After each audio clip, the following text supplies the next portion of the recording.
اور ایک چیز میں کہنا چاہوں گا، اس طرف نہیں توجہ دیتے لوگ، ہم پہ ایجنسیوں کے لیبل لگا دیتے ہیں.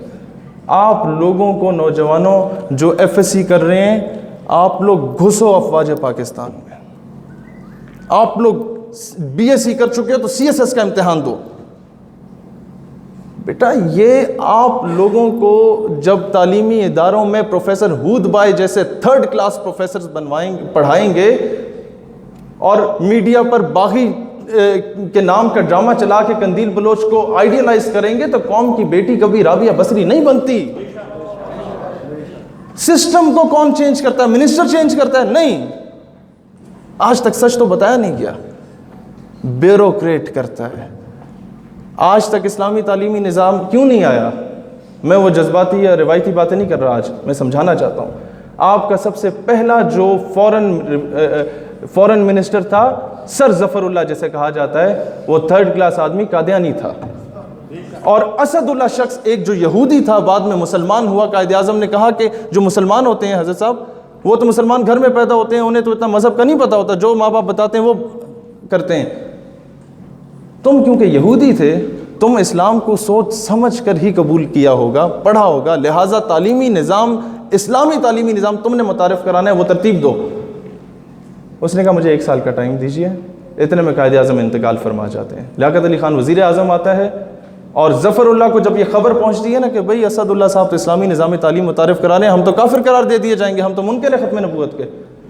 آپ کو پتہ ہے ظفر اللہ فوراً اس کی پوسٹنگ کروا دیتے ہیں خلیجی ریاستوں میں ایز این ایمبیسڈر.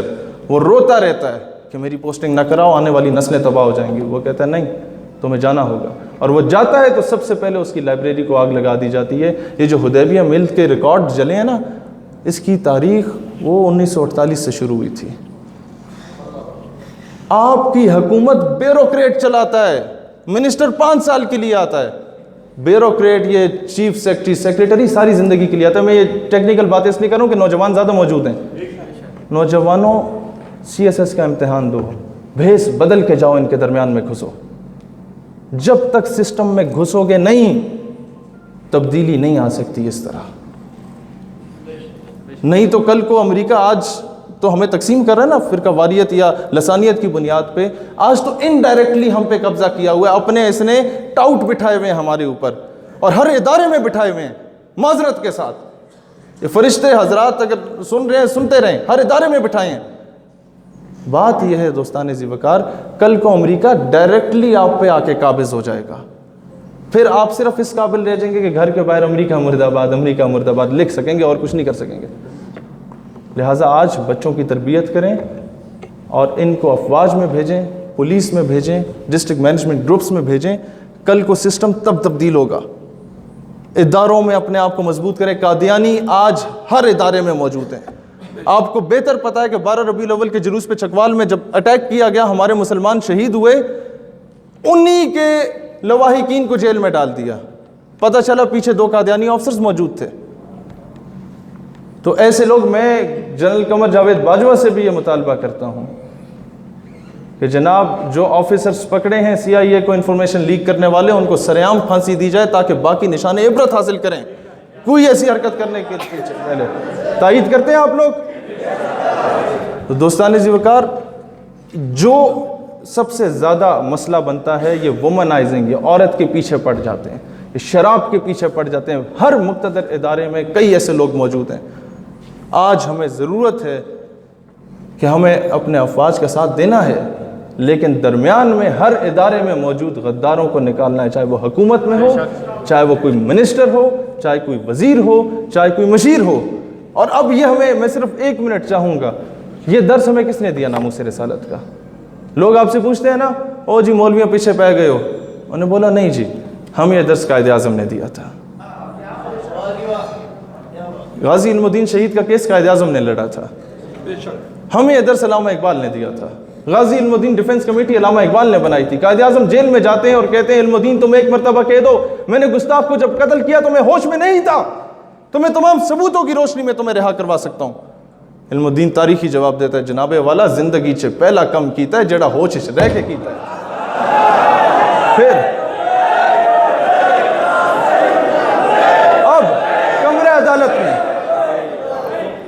کمرہ عدالت میں جب جاتے ہیں تو جج انگریز تھا، ثاقب نثار نہیں تھا جو خود کو مسلمان کہتا ہے، انگریز تھا، خود کو کافر کہتا تھا۔ وہ کہتا ہے جناب والا علم و دین تم نے گستاخ کو قتل کر کے قانون ہاتھ میں لیا، تم نے توہین عدالت کی ہے۔ علم و دین پھر دلیری سے بولتا ہے جج صاحب جب آپ توہین عدالت برداشت نہیں کر سکتے تو مسلمان توہین رسالت کیسے برداشت کر سکتا ہے؟ یہ جو تھرڈ کلاس بندہ مسند وزارت پہ بیٹھ کے یہ کہہ رہا ہوتا ہے یہ چھوٹا طبقہ ہے، میں بتاؤں یہ چھوٹا طبقہ کیا ہے؟ اسی چھوٹے طبقے سے تعلق رکھنے والے مولانا عبدالستار خان نیازی رحمۃ اللہ علیہ جب ان کو گرفتار کیا گیا، سب سے پہلے تو ان کے پاس جنرل ضیاء الحق مرحوم کے ADC کو بھیجا گیا۔ وہ کہتا ہے نیازی، یہ سنیے گا بڑے غور سے، وہ کہتا ہے نیازی صاحب آج کے بعد آپ ان تحریک ختم نبوت میں نہ نظر آئیں، حالات ٹھیک نہیں ہیں ملک کے۔ وہ مسکراتے ہیں اور جواب نہیں دیتے۔ وہ کہتا ہے Niazi you know I am in uniform, we are running the state and you are under the state۔ میں وردی میں ملبوس ہوں، میں ریاست چلا رہا ہوں اور تم ریاست کے ماتحت ہو۔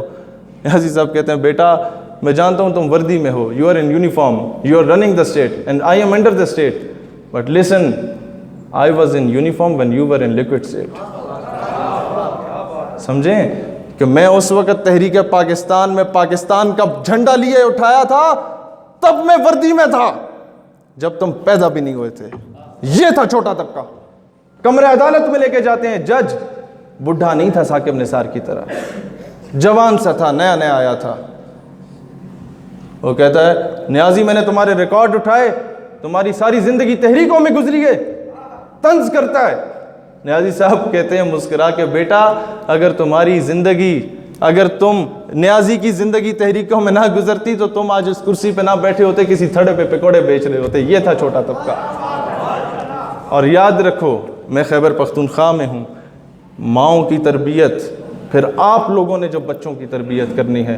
وہ ایک 6 ستمبر کی تقریب تھی، ایک جوان شہید ہوا تھا ہمارا ہندوستان کے خلاف، تو پٹھان ماں کو بلایا جاتا ہے کہ تمہارا بیٹا شہید ہوا ہے، کیا تاثرات ہیں؟ تو میں سمجھ رہا تھا پٹھان ماں آئے گی، روئے گی، کہے گی بچہ بڑا یاد آتا ہے، تو میں مر کھپ گئی ہوں۔ وہ آتی ہے آفرین اس پٹھان ماں پہ، آتی ہے اور کہتی ہے وطن اچھر خپا مشے، وطن پریشان نہ ہو، پٹھان ماں زندہ ہیں جو اپنے بچوں کو تجھ پہ قربان کرنے کے لیے تیار ہیں۔ تو یہ پاکستان ہمارے اکابرین نے بنایا، ہمارے خواجہ قمر الدین سیالوی نے بنایا، ہمارے پیر آف مانکی نے بنایا، ہمارے پیر آف زکوڑی نے بنایا، ہمارے پیر پگاڑا نے بنایا، پیر جماعت علی شاہ نے بنایا۔ اگر کوئی کہتا ہے اس ملک کے ٹھیکیدار ہو، بولو ہاں، وفادار بھی ہیں، چوکیدار بھی ہیں، ٹھیکیدار کہتے ہو ٹھیکیدار بھی ہیں، تمہیں اس پہ قابض نہیں ہونے دیں گے۔ اللہ اسلام اور وطن عزیز پاکستان کا حامی و ناصر ہو۔ پاکستان ہمیشہ زندہ باد، اور اللہ ان دلیر بزرگوں کا سایہ ہم پہ سلامت رکھے، آمین۔